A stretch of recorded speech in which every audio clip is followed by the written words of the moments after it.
ကျေးဇူးတော်ရှင်ကမပါဠိတာမောဂုဆရာတော်ဘုရားဒီဥပဒေတရားကမြန်မာပြည်ရဲ့ရှိဓမ္မရတိမောဟိတာကြောင့်တည်းများ၏အဓိပတိဥဒိပရဏမာနကတို့နိုင်ငံတော်ကဘာကမန္တနာစရိယာမဟာဓမ္မဂရိကဘုဒ္ဓနာဟိတတေရာကုပိတေပြပကဘာသာသနာပြောကျော်ကျေးဇူးတော်ရှင်ဓမ္မရတိနာကတို့ဆရာတော်ဘုရားဒီကဩဃာလတော်တို့ဖြင့်ညီညာတဲ့ရရကြပါအောင်လို့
ဖြောက်တတ်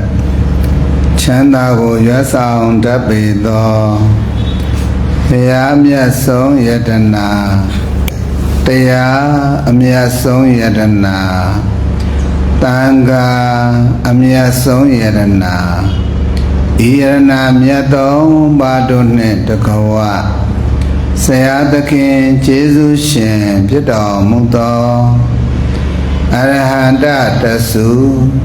မောဂုတ်ဆရာတော်ဘုရားကြည်ဉာဏ်တော်အားရည်မှန်း၍ရှိခိုးပူဇော်ဘုမြော်မှန်လျော့ကြောကြရသောပူဇဝန္တတက္ကေသပနာမဂါရဝကုသိုလ်ကံစေတနာ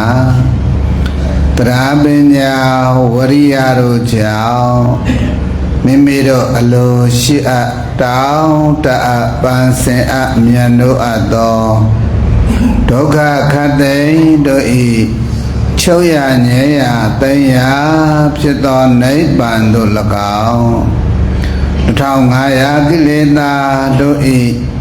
ချုပ်ရငြဲရသိမ်းရဖြစ်သောနိဗ္ဗာန်သို့၎င်းမိမိတို့ကြိုးစားစေပွားများစေအားထုတ်စေဖြစ်သောဒါနသီလသမထစေရနာကံနှင့်တကွဝိပဿနာဉာဏ်သည်လျင်မြန်စွာမဲ့ဉာဏ်သို့ကျေစုပြု၍နိဗ္ဗာန်သို့မျက်မှောက်ပြုနိုင်ကြသည်ဖြစ်ကြစေ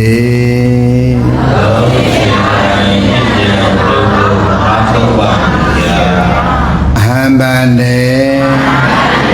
တိတရဏေနာတဟအထင်္ဂသံပန္နာကတံဥပသထသီလံသမ္မာဒိယာမေဣဒံမေပုံညံအာတဝက္ခယံဝဟံဟောတုဣမံပုံညပါကံသဗ္ဗတတ္တနံဘာ စေမာတိတရဏေနာတဟအထင်္ဂတံပန္နာကတံဥပောတထပရမတ္ထသီလံဓမ္မံတာရုကံကတ္တဝါအပမဒေနတမ္ပါဒေထာကျေးဇူးတင်ရှင်ပြပြပြည့်ရဲ့ခုဇမင်းတော်ဝိုင်းတော်ကြီးမျိုးသာသနာ့ငါးကံဘုရားသာနာတော်ပြည့်မဲ့တော်ကြီးရဲ့ပုံမှာစီရင်မှပြုလို့တော့မဟာဒီမောဝိပဿနာငါးရဲ့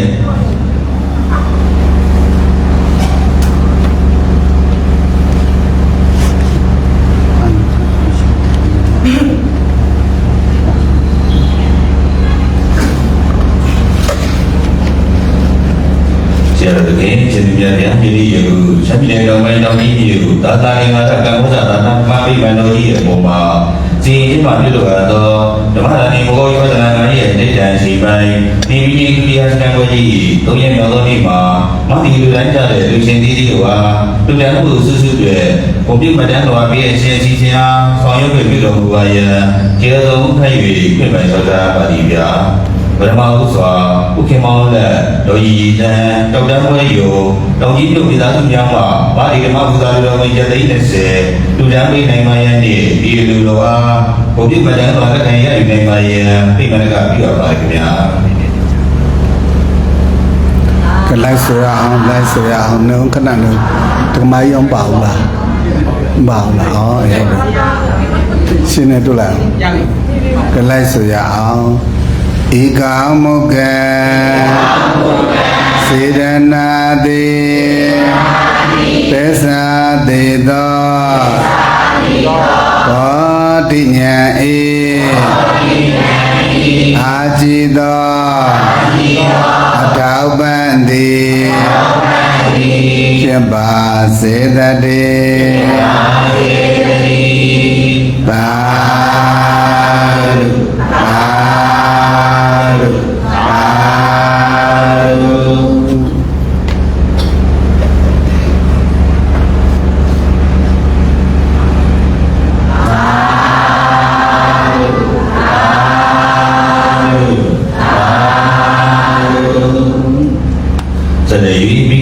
တော်ဒီကအမှုချရဲ့ဥပြင်းသိတော်ဝင်းမှုချွေဝါနဲ့၆တိုင်တောင်ကြီးမြို့ပြည်သားစုများမှာမာဒီကမပူဇာလူတော်ကြီးကျသိန်း30စက္ကန့်လူတိုင်းနိုင်မှရန်နဲ့ဒီလူတော်ကြီးအတွက်ဘုံပြမတန်းတော်လက်ခံရနိုင်မှရန်ပြမကပြုရပါလိမ့်များ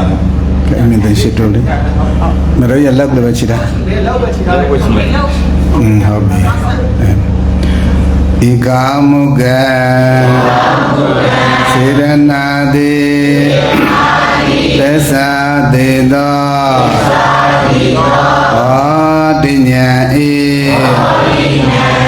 အာကြည်သောအထောက်ပံ့သည်ဖြစ်ပါစေတည်းပါလုပါလုပါ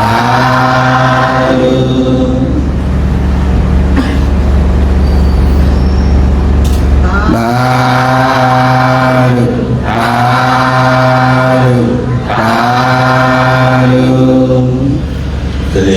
အခင်ဒီကို22နှစ်ပြည့်မိခင်ကြီးပြည့်သူတော်ခင်32နှစ်ပြည့်ဒုလူသူကိုယေရှု၏တရားယဟန်တိန်တောက်တိုင်ကကြီးဥအောင်ထွန်းလေးခခွန်တအောင်ပန်းမြို့မဟာပွဲယောဂီသားစုများမှာ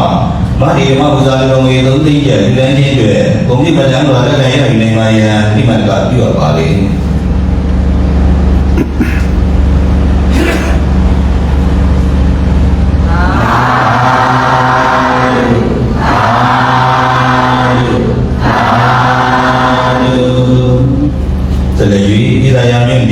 ကုသနိုင်ဖို့ဘုံမိုးဒီရာမိသားစုများမှာတရားစခန်းပွဲအစဆုံးဒီဇယ်စီနှင့်မိဆက်လူလန်းချင်းအတွက်ဘုံပြပဒံပါလက်ခံရနိုင်မှရန်ပြမကပြုရပါလိမ့်ဗျာ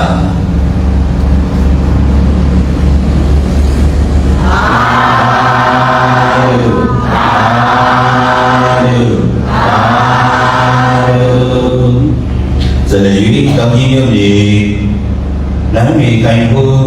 လမ်းမြေခိုင်မှုနဲ့တကယ်ချင်းများမှာမာဒီဓမ္မပူဇာပြုတော်မူ6သိန်းပြည့်လူတန်းချင်းတွေဘုံပြုမတန်းတော်လက်ခံရနိုင်ပါရဲ့ပြိမနာပြုတော်ပါလိမ့်ဗျာ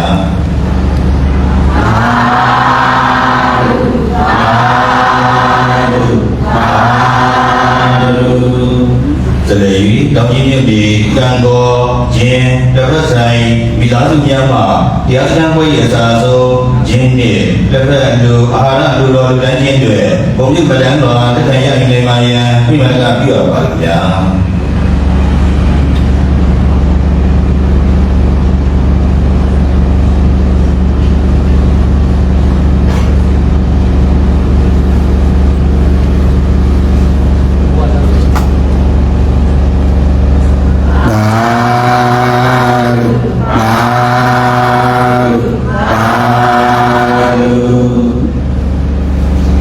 ဇလေယီဒေါက်တာခွန်ထွန်းရေဒေါက်တာလန်ချီတာစစ်သူဒေါက်တာခွန်ထွန်းစောတောက်ကြီးမြို့မိသားစုများမှာမာဒီဓမ္မပူဇာပြုတော်မူ5သိန်းပြည့်လူတန်းချင်းတွေဘုံပြုမတန်းတော်လက်ခံရနိုင်ပါရဲ့ပြိမနာပြုတော်ပါလိမ့်ဗျာ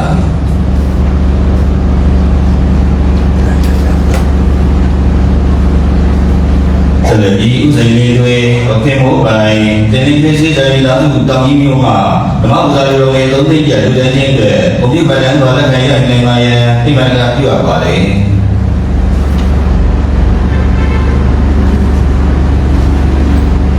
ဇလေယီတောင်ကြီးမြို့နေတန်းကျွဲမုံတိုင်လုပ်ငန်းမိသားစုများမှာဒီဇယ်လူတော်အတွက်ဘုံပြုမတန်းတော်လက်ခံရနိုင်ပါရဲ့ပြိမနာပြုတော်ပါလိမ့်ဗျာ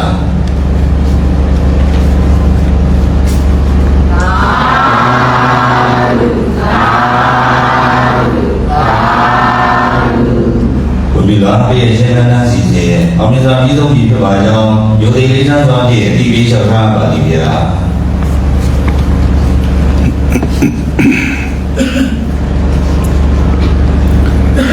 ဂိုင်းတရားဆက်ရအောင်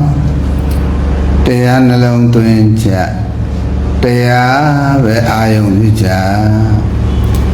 ယနေ့သာသနာတော်နဲ့2580ပြည့်ခုနှစ်မြန်မာတို့ရဲ့ဝါကောစာတက္ကရာ1388ခုနှစ်ပထမဝါဆိုလပြည့်ကျော်9ရက်နေ့ခရစ်နှစ်2026ခုနှစ်ဇူလိုင်လ10ရက်ဗုဒ္ဓဟူးနေ့ရှမ်းပြည်နယ်တောင်ပိုင်းတောင်ကြီးမြို့သာသနာလင်္ကာရကမ္မောဇသာသနာဓမ္မဗိမာန်တော်ကြီးအတွင်၌ရှမ်းပြည်နယ်တောင်ပိုင်းတောင်ကြီးမြို့နယ်အမှုပြုလည်းရဲ့မြို့နယ်အသီးသီးကျေးရွာအသီးသီးရပ်ကွက်အသီးသီးဒေသအသီးသီးကြောင်းတိုက်အသီးသီးတို့၌တရင်သုံးစံပြောမှုရတော်မူကြလည်းရဲ့ပရိယပရိပသာသနာတာဝန်နှပြတို့ကိုကြိုးစားမဲ့ပွားများအားထုတ်တော်မူကြသည်တန်ဃာတော်အရှင်မြတ်တို့၏ဘုံရိပ်ကံရိပ်မေတ္တာရိပ်ဩဝါဒရိပ်တို့ကိုခံယူပြီးမြို့မိမြို့ပါရမိရပရွာမိရွာပါနာယကလူချင်းမင်းများနဲ့ဤသာသနာလင်္ကာရကမ္မောဇသာသနာဓမ္မဗိမာန်တော်ကြီး၌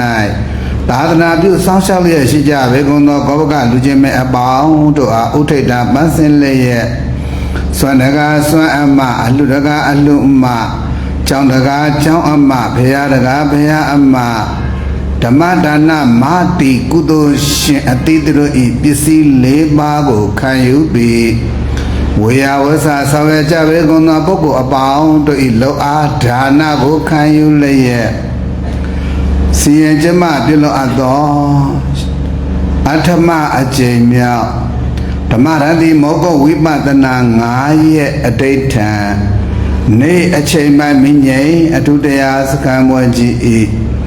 3ရက်မြောက်သောနေ့ဤ3ရက်မြောက်သောနေ့ဖို့တွင်ဘုရားမှုရှိသောသံဃာတော်အရှင်မြတ်တို့ဤသံဃာဂုဏ်ကိုအာယုံပြုပြီးတော့မွန်မြတ်လာစွာသောအာယုံစွမ်းအာဟာရဒါနနှင့်ဟောတယ်9ရက်စာအလူတော်တို့ကိုသရာပြုဝိညာဉ်ရှိပြေကလာရဆက်ကလူတန်းကြတဲ့သရာကျလင်ပါရမီရှင်ကုသိုလ်ရှင်ကြီးများကတော့မိခင်ကြီးတရွှေဦးအားဥထိတ်တာပန်းစင်